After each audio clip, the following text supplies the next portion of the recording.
नहीं, नहीं, ये नहीं हो सकता। मुझे बाहर निकालो। तुम असली नहीं, सिर्फ दिमाग तो अब मेरा है, रवि।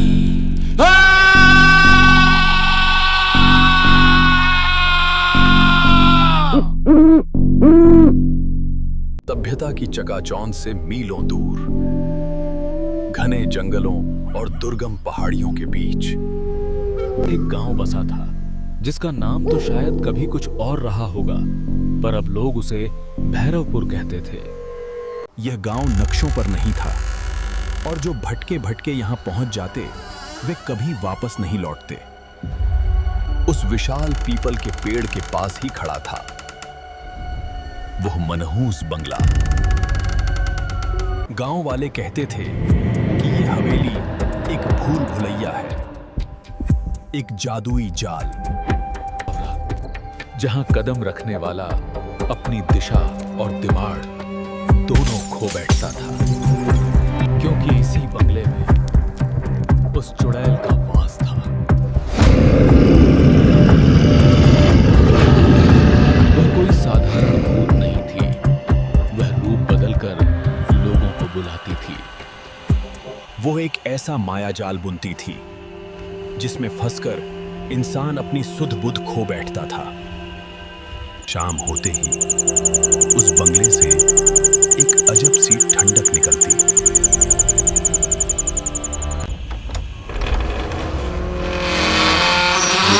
ये कराल रूप दिखाने का संकेत था।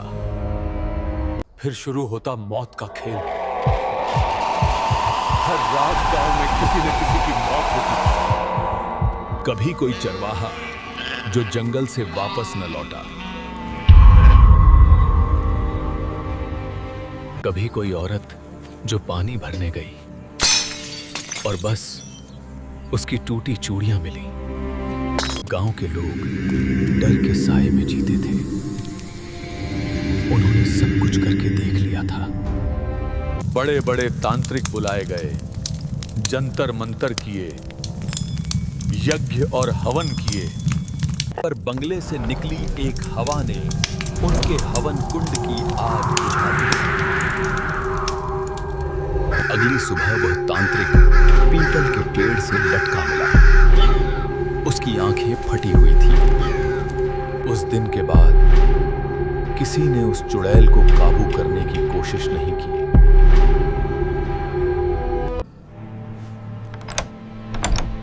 गांव वाले बस शाम ढलने से पहले अपने दरवाजे बंद कर लेते हैं और अपनी बारी का इंतजार करते हैं।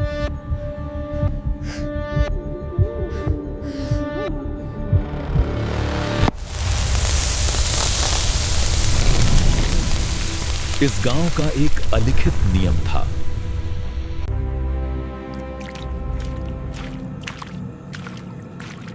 जो भी इस गांव में नया आता है उसकी मौत पक्की है।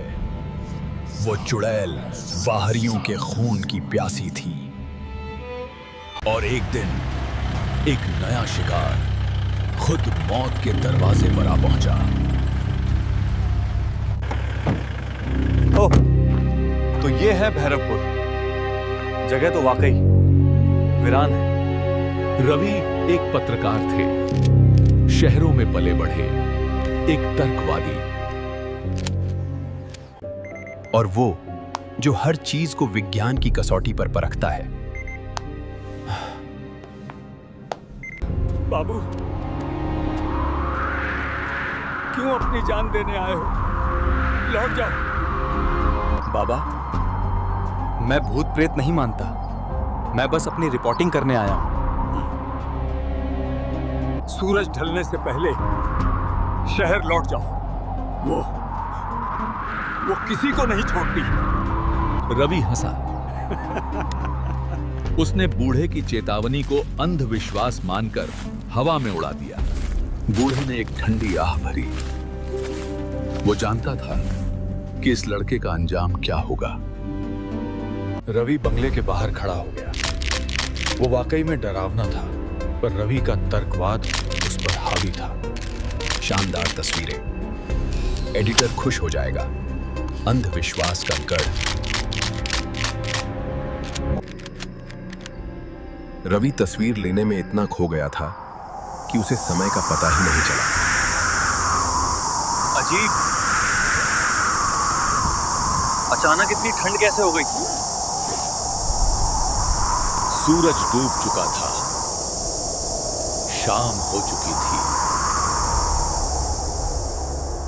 जंगल के झींगुर एकाएक चुप हो गए, जैसे किसी ने मौत का फरमान पढ़ दिया हो।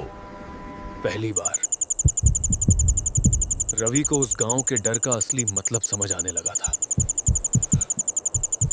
Mummy, mummy. और ठीक तभी भरम का पहला जाल फेंका गया। कौन है? अंदर कोई है? रवि का तर्कवादी दिमाग एक पल को ठिठका। मुझे बचाओ, मुझे डर लग रहा है। लेकिन इंसान का स्वभाव और एक पत्रकार की जिज्ञासा उसे खींच ले गई। डरो मत बेटा, मैं आ गया हूं। जाल बिछ चुका था, शिकार फंस गया था। ये क्या? ये तो जाम हो गया। हेलो? हवा में सीलन और उस अजीब मीठी सड़ांध की गंध तेज हो गई। आवाज अब बंगले के और अंदर से आ रही थी, उसे बुला रही थी।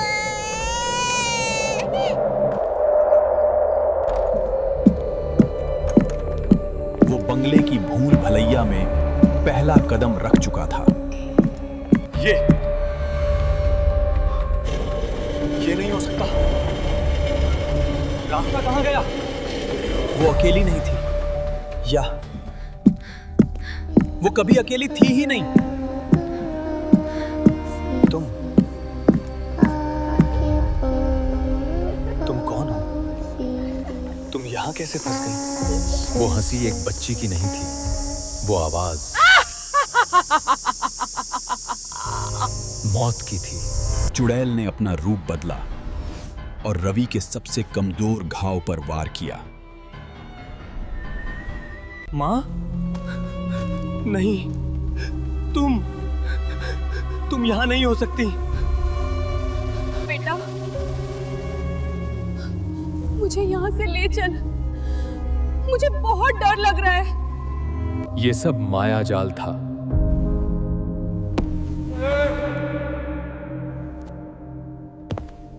तुम मेरी मां नहीं हो। भ्रम टूट गया और अब सिर्फ खौफ बाकी था।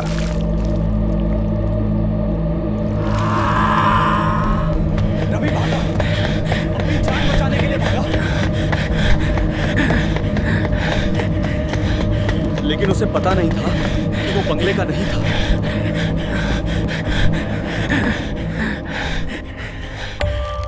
बल्कि अपने ही दिमाग की भूल भलैया में और गहरा भाग रहा था।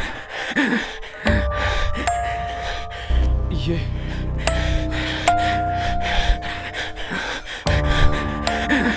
रहा कैसे? चुड़ैल उसके सबसे गहरे डर और उसकी सबसे प्यारी यादों के साथ खेल रही थी। वो भागता रहा।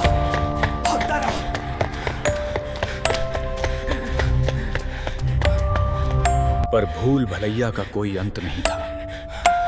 हर रास्ता उसे वापस मौत के पास ला रहा था। उसका तर्कवाद, उसकी हिम्मत सब जवाब दे चुकी थी। कौन हो तुम? क्या चाहती हो? जवाब में सिर्फ अंधेरा मिला। और फिर उसे अपने चारों ओर जंगल की आवाजें सुनाई देने लगी। वो बंगले में नहीं, बल्कि घने जंगल में खड़ा था। वो चुड़ैल रूप बदलकर उसे भ्रमित कर रही थी, उसे जंगल में ले आई थी। छोड़ो मुझे।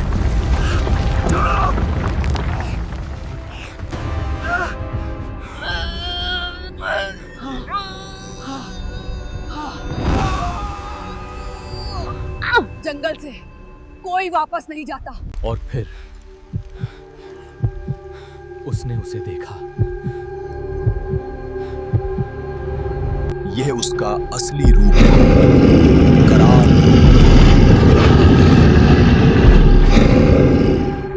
वो लंबी थी, बहुत लंबी।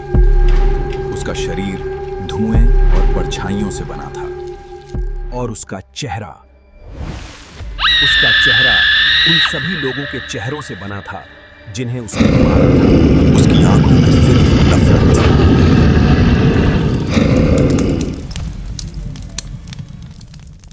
रावी जम गया। वाह, हिल नहीं सकता था, चेख नहीं सकता था। नया खून, शहर का ताजा खून। तुम जैसे लोग कभी नहीं समझते। मैं डराती नहीं हूँ रवि, मैं तो बस सच दिखाती हूँ। जैसे ही उस ठंडी उंगली ने रवि को छुआ, उसका मायाजाल अपने चरम पर पहुंच गया।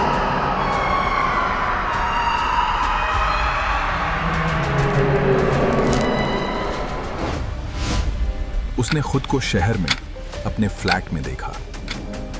वो मर चुका था, उसका शरीर सोफे पर सड़ रहा था, और हफ्तों तक किसी को पता नहीं चला। वो अकेला मर गया।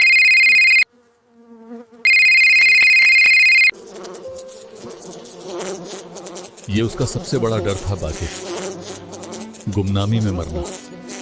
यही तुम्हारा सच है रवि, यही तुम्हारा अंत है। रवि का मन इस भयानक सच्चाई का सामना नहीं कर सका। उसने एक आखिरी दिल दहला देने वाली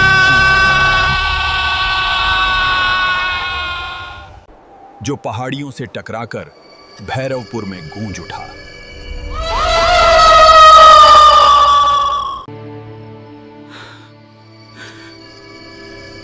एक और चला गया।